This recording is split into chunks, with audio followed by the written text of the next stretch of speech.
হজর আলী আমার ঘরে আইছে দরজা ভাঙা, ঠিক আছে, আইয়া অত্যাচার করছে, কাপড় চোপড় শুনছে।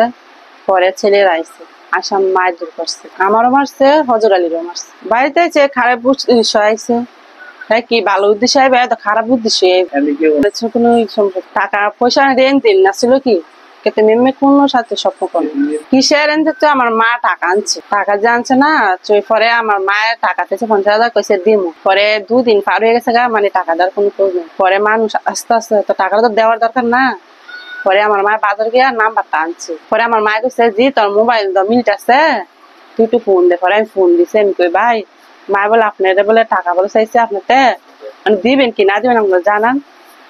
কয় দিম, আমি টাকাটা পাইলে আমি দিম।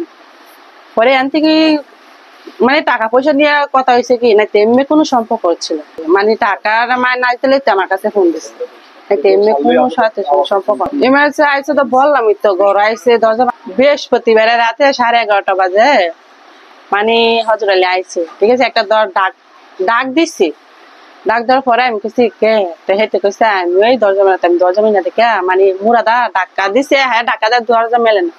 পরে মুরাদা মানে দরজাটা ভাঙা গেছে কি, ভাঙ্গা অত্যাচার করছে।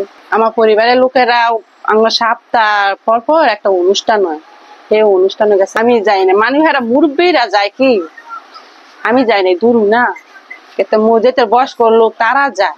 আমার সাথে কেউ ছিল না, আমার ছেলে মেয়ে আছে, আর কেউ ছিল না।